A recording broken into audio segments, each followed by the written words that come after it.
সামনে নির্বাচন হবে। এই আশায় বড় বড় রাজনৈতিক দলগুলো তারা মানে রীতিমতো বুক বেঁধে অধীর আগ্রহে অপেক্ষা করছেন যে কবে নির্বাচন হবে আর কবে তারা রাষ্ট্র ক্ষমতায় যাবেন, তারা মন্ত্রী হবেন, এমপি হবেন, রাষ্ট্র পরিচালনা করবেন, প্রধানমন্ত্রীর চেয়ারে বসবেন, দেশের বাইরে যাবেন, তারপর বিশেষ ভিআইপি প্রোটোকল পাবেন, রাষ্ট্রের তো শাখা না থেকে মানে তারা যা ইচ্ছা তাই ব্যবহার করতে পারবেন। রাষ্ট্রের যে রিজার্ভ রয়েছে, মানে একটা হলো তো শাখা না, যেখানে অনেক দামি দামি হীরা মণিমুক্তা জহরত জমা করা হয় রাষ্ট্রের, আর একটা হলো রাষ্ট্রীয় কোষাগার, অর্থ ভাণ্ডার, রিজার্ভ। এখান থেকে আপনি ইচ্ছা মতো খরচ করতে পারবেন। আজ আপনি ইটালি যাবেন, এর কারণ হলো ইটালি যেতে আপনার ভালো লাগছে। আজ আপনি সৌদি আরব যাবেন, পাকিস্তান যাবেন, চীন দেশে যাবেন, সঙ্গে সঙ্গে 200, 250, 300 লোক ভর্তি চার্টার প্লেনে করে আপনি চলে যাচ্ছেন। এক গাদা সেই আমির ওমরা নিয়ে যে শান শওকত আমাদের দেশে দেখে আসছি, মানে রাজা হওয়ার পর আমাদের দেশে যে ঘটনাগুলো ঘটান রাজনীতিবিদরা, ঠিক সেই যে একটা মাহেন্দ্রক্ষণ, সেই মাহেন্দ্রক্ষণ এখন অপেক্ষা করছে। তো অতীতে নির্বাচনের আগে যে ধরনের কৃষ্টি ছিল, কালচার ছিল, যে ধরনের ম্যাথমেটিক্স ছিল, অঙ্ক ছিল, হিসাব ছিল, এবার আসলে টোটালটা এলোমেলো হয়ে গেছে। আমরা আজকের দিন পর্যন্ত, অর্থাৎ নির্বাচনের তফসিল ঘোষণা হয়েছে 29শে ডিসেম্বর তারিখে, মনোনয়নপত্র জমা দেওয়ার শেষ দিন। আজকে আমি যেদিন ভিডিও করছি 21 তারিখে, 21শে ডিসেম্বর। তো সে অর্থে আসলে 7-8 দিন সময় আপনার হাতে আছে। তো এই সময়টি পর্যন্ত মানে দেশের কোনো রাজনৈতিক দল, রাজনৈতিক নেতৃবৃন্দ তারা শতভাগ নিশ্চিত হয়ে বলতে পারছেন না যে এই 29 তারিখে আসলে শেষ দিবস, এটি পরিবর্তন হবে না। এই দিনের মধ্যেই আপনাকে নির্বাচনে মনোনয়নপত্র দাখিল করতে হবে। নো ওয়ান, হাও না, নাও না। মানে কেউ জোর দিয়ে বলতে পারছে না যে নির্বাচনের তফসিল পরিবর্তন হবে, হওয়া উচিত। আবার কেউ একথাও জোর দিয়ে বলতে পারছেন না যে 29 তারিখের মধ্যে সবকিছু হওয়া উচিত। এটা মানুষের জীবনের সবচেয়ে বড় সমস্যা। উইলিয়াম শেক্সপিয়ার তার একটি বিখ্যাত নাটকে ইংরেজিতে সেই অমর কথাটি বলে গেছেন, to be or not to be, that is a question. মানে এটি কি হবে নাকি হবে না, এটি কি সত্য নাকি সত্য না, এটি কি মিথ্যা নাকি মিথ্যা না। এই যে দ্বিধা এবং দ্বন্দ্ব মানুষকে আত্মহত্যা দিকে নিয়ে যায়। মানুষ যখন সিদ্ধান্ত নিতে পারে না, তখন সে সবচেয়ে বেশি ক্ষতি করে নিজের। তো সেই বিখ্যাত হ্যামলেট নাটকে আপনারা জানেন যে তাকে মরতে হয়েছিল। আল্লাহ রাব্বুল আলামিন ঠিক এই যে দ্বিধাদ্বন্দ্ব, সত্য মিথ্যা, দুনিয়াতে এই থেকে বাঁচার জন্য যাকে বলা হয় আল্লাহ রাব্বুল আলামিন যে ঐশিক জ্ঞান বা হিকমার কথা বলেছেন, সেটা হলো হিদায়াত। যখন আপনার হিদায়াত না থাকে, হিদায়াত মানে সঠিক পথ, ভালো মন্দ বোঝার ক্ষমতা এবং স্বচ্ছতা, দিনের আলোর মতো একেবারে স্বচ্ছ, এটা যখন আল্লাহর পক্ষ থেকে নিয়ামতটি না আসে, তখন একটি দেশ, একটি জাতি, একটি সমাজ, একটি পরিবার ঠিক আত্মহত্যার দিকে তারা এগুতে থাকে। এই জন্য দুনিয়াতে আল্লাহ রাব্বুল আলামিনের যত নিয়ামত রয়েছে, সেই নিয়ামতের মধ্যে মানে সফটওয়্যার সংক্রান্ত নিয়ামত, সেটা হলো হিদায়াত। সুন্দরভাবে চিন্তা করার, ভালো মন্দ বোঝার, সত্য মিথ্যার পার্থক্য অনুধাবন করার এই যে ক্ষমতা, এই ক্ষমতার কথা বলা হয়েছে। আবার এই যে ভালো মন্দর মধ্যে যখন মানুষ থাকে, তখন তার জীবনে কতটা কষ্ট হতে পারে, এটাও আল্লাহ রাব্বুল আলামিন মৃত্যুর পরে একটি বিশেষ অবস্থার কথা বলেছেন। মানে একটা গ্রুপ আছে যারা জান্নাতে চলে যাবেন সরাসরি, সেটেল। আরেকটি গ্রুপ জাহান্নামে চলে যাবে। আর কিছু মানুষের সিদ্ধান্ত ঝুলে থাকবে, তারা থাকবেন বেহেশত এবং দোজখের মাঝামাঝি। এই মানুষগুলোর যে কষ্ট, অবর্ণনীয় কষ্ট, সেই কষ্ট মানে জাহান্নামে যারা আছে তাদের চেয়ে বেশি হয়ে যাবে। কিংবা জান্নাতে যাওয়ার যে সুখ স্বাচ্ছন্দ্য, যে লোভ, কামনা, বাসনা, এই সব কিছু দ্বারা তারা যেভাবে তাড়িত হবে যে ওখানে গেলেই আমি একটা সেকেন্ড পরে ওখানে গেলেই আমি বেঁচে যাই। আবার আতঙ্ক যে আমি জাহান্নামের মধ্যে পড়ছি, তার চাইতে জাহান্নামের মধ্যে আমাকে ফেলে দেওয়া হবে। এই আতঙ্কের কারণে ওই লোকগুলো আনসেটেলড অবস্থা, to be or not to be, তারা সবচেয়ে কষ্টের মধ্যে থাকবেন। এটা পবিত্র কালামে রব্বানির কথা। তো সেই অর্থে এখনকার যে রাজনীতি, সেই রাজনীতিতে এই বাংলায় কেউ বলতে পারছে না যে আমরাই জয়লাভ করব, আমরাই প্রধানমন্ত্রী হব, আমরাই রাষ্ট্র ক্ষমতা পরিচালনা করব। কিন্তু সবাই চাচ্ছে অ্যাটলিস্ট 5টি পক্ষ এখানে ক্ষমতা নিয়ে টানাটানি করছে।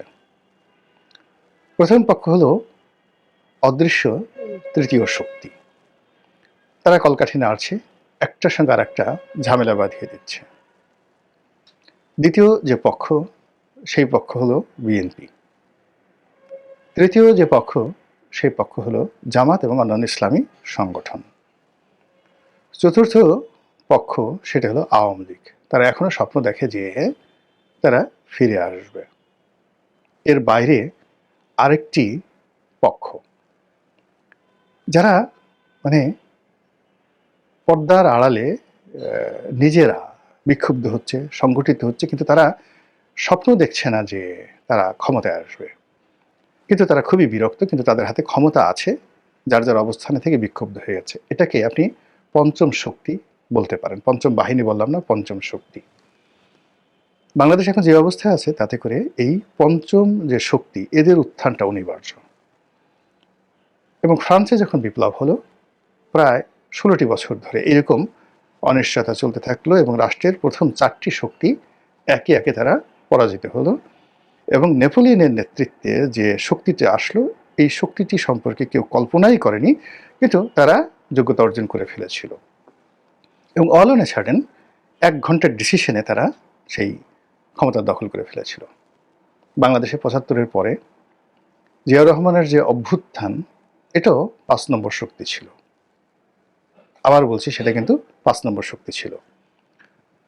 1/11-এর সময় মঈনুদ্দিন ফখরুদ্দিনের যে উত্থান, এটাও 5 নম্বর শক্তি ছিল। হিসাব করে করে 1 নম্বর 2 নম্বর যারা ক্ষমতা আসতে চেয়েছিল, তারা কিন্তু কেউ আসতে পারেনি। 5 নম্বর একটি শক্তি।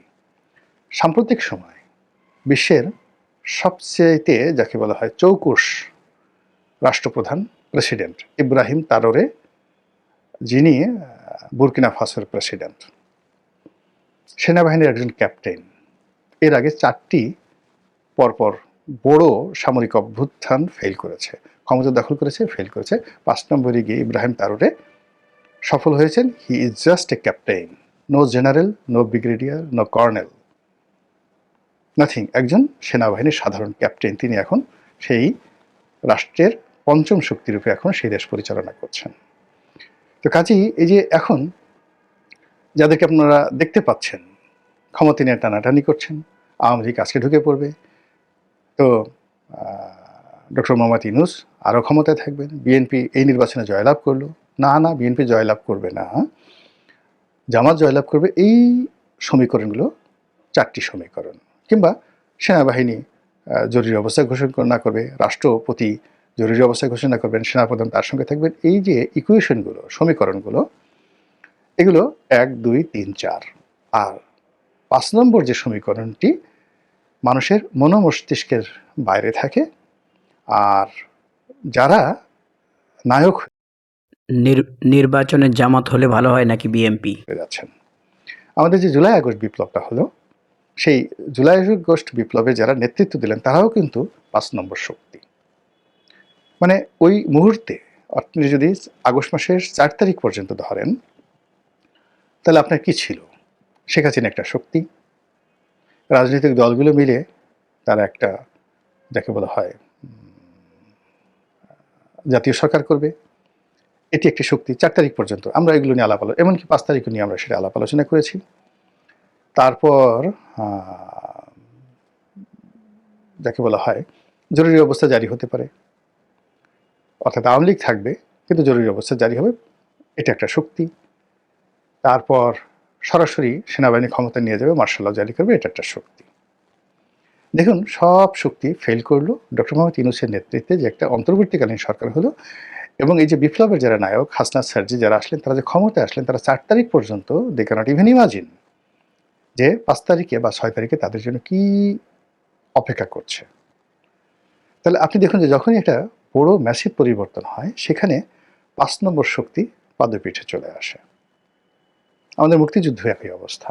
যাক এনিওয়ে, এখন বাংলাদেশের যে অবস্থা হলো, চারিদিক থেকে একটার পর একটা যাকে বলা হয় অনিশ্চয়তা ভর করেছে, এবং সেই অনিশ্চয়তার মধ্যে দেখুন আমরা বস্তুগত বিষয় বাদ দিয়ে অবস্তুগত বিষয় নিয়ে খুব বেশি নড়াচড়া করছি।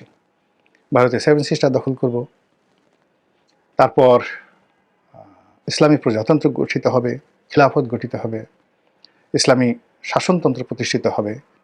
এই জিনিসগুলো সবই বস্তুগত নয়, একটারও বস্তুগত ভিত্তি নেই। মানে যার জন্য কাজ করে মানে আপনি একটা আদর্শ প্রচার করবেন, 10 বছর 20 বছর 50 বছর, সংবিধান থাকবে, পতাকা থাকবে, একটা রোড ম্যাপ থাকবে, এর কোনো কিছু নেই। কি আছে? সফটওয়্যার, আবেগ। সেই আবেগ কি? বিএনপি ক্ষমতায় আসবে, তারেক রহমান সাহেব প্রধানমন্ত্রী হবেন, বেগম জিয়া রাষ্ট্রপতি হবেন, এটা আবেগ। জামাতের আমির তিনি প্রধানমন্ত্রী হবেন, অথবা তিনি রাষ্ট্রপতি হবেন, গোলাম পরওয়ার সাহেব যাকে বলা হয় প্রধানমন্ত্রী হবেন। আবার ডক্টর মোহাম্মদ ইউনূস তার যারা লোকজন রয়েছেন তাদেরকে নানা কথাবার্তা হচ্ছে, ডক্টর মোহাম্মদ ইউনূস প্রেসিডেন্ট হবেন, আসিফ নজরুল প্রধানমন্ত্রী হবে।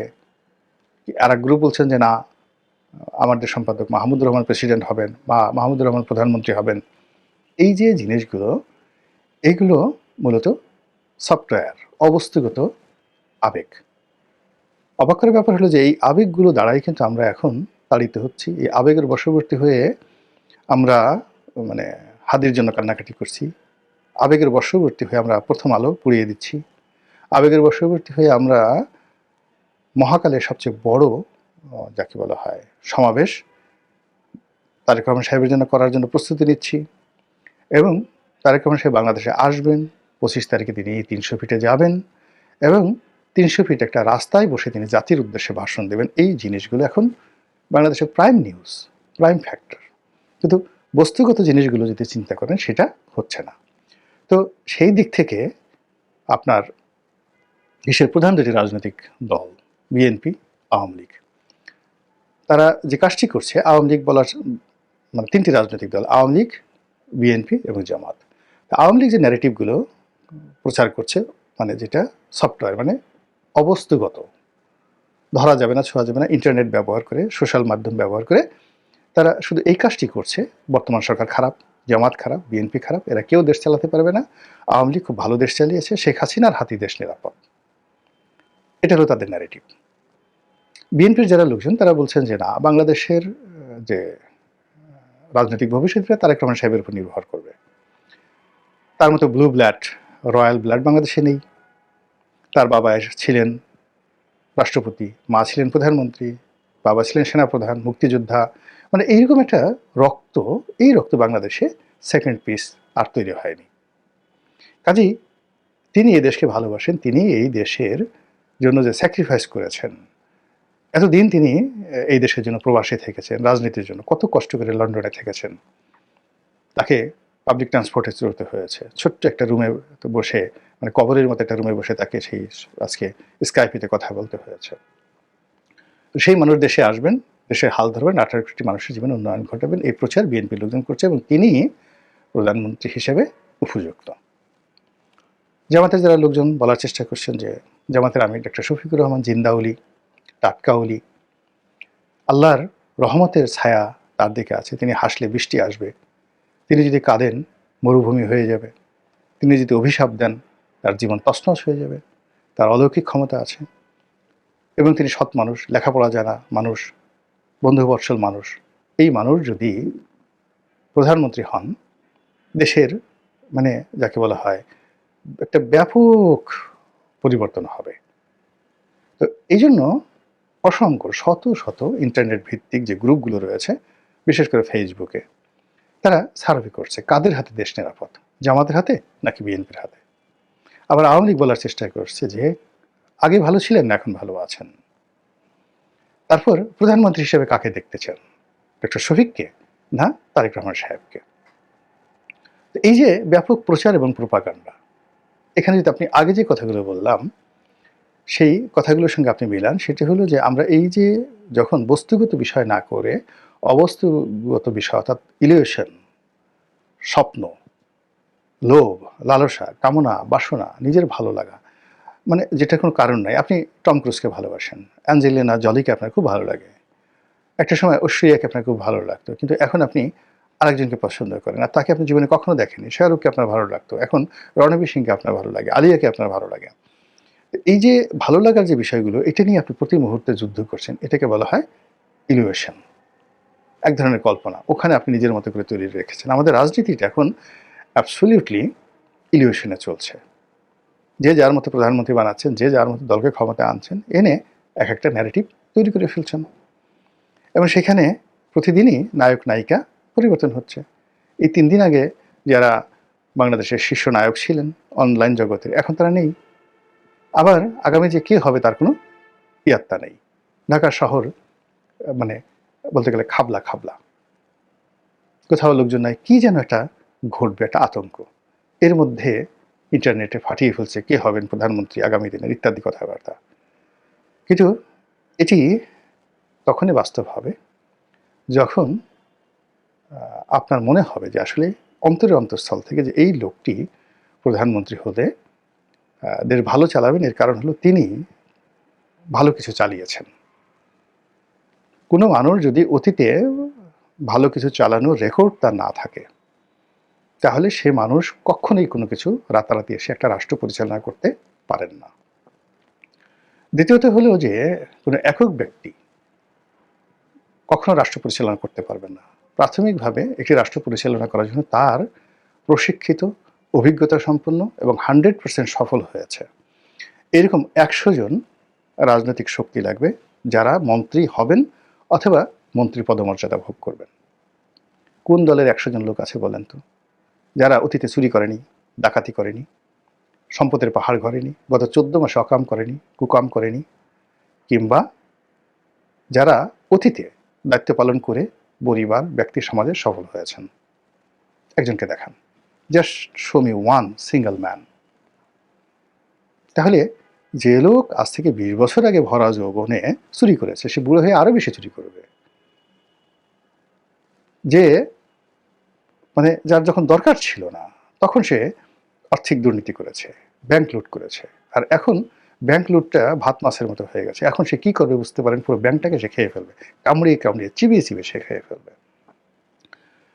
দ্বিতীয় যে স্তরটি, সেটা হলো এই 100 জন লোকের পরে অন্তত 10,000 অ্যাক্টিভ রাজনৈতিক কর্মী লাগবে, যারা ইউনিয়ন পরিষদের চেয়ারম্যান হবেন, উপজেলা চেয়ারম্যান হবেন, পৌরসভার মেয়র হবেন, সিটি কর্পোরেশনের মেয়র হবেন, কাউন্সিলর হবেন, বিভিন্ন রাজনৈতিক পোর্টফোলিওতে তারা বসবেন। এরকম 10,000 লোক লাগবে। বলেন তো, এই 10,000 লোক ভালো লোক না থাকার কারণে কি আওয়ামী লীগ ডুবেনি? আর এই 10,000 লোক বিএনপিতে আছে আর জামাতে আছে, যে 10,000 লোক এই মুহূর্তে আপনি লিস্ট করেন, তারপর আপনি উপজেলাতে যান, জেলাতে যান, সুপ্রিম কোর্টে যান, তারপরে জেলা জজ আদালতগুলোতে যান, সচিবালয়ে যান, ব্যাংক পাড়াতে যান, গুলিস্তানে যেখানে চাঁদা কালেকশন হয় সেখানে যান, তারপরে এই 10,000 লোকের সার্টিফিকেট দেন যে তাদের দ্বারা এই দেশের উন্নয়ন সম্ভব কিনা। যদি সম্ভব না হয় তাহলে অপেক্ষা করুন, আল্লাহর কাছে তওবা করুন এবং খোদাই সাহায্য, ঐশী সাহায্য প্রার্থনা করুন। কেননা আপনি বিপদ বিপত্তির একটা ঘূর্ণি পাকে পড়ে গেছেন এবং এখান থেকে আপনাকে আইদার পাতাল রাজ্যে চলে গিয়ে জীবনের করুণ পরিণতি ভোগ করতে হবে, আর এখান থেকে যদি আপনাকে উদ্ধার করতে হয় এই ঘূর্ণিপাক থেকে, আল্লাহর সাহায্য লাগবে। মহান আল্লাহ এই দেশ এবং জাতিকে হিদায়াত দান করুন, আমাদের সবাইকে নিরাপদ করুন, রক্ষা করুন এবং এই জাতিকে পরিচালনা করার জন্য একজন উপযুক্ত নেতা আল্লাহর পক্ষ থেকে তিনি আমাদেরকে দান করুন। এই হোক আজকের দিনের প্রার্থনা। আসসালামু আলাইকুম ওয়া রাহমাতুল্লাহি ওয়া বারাকাতুহু।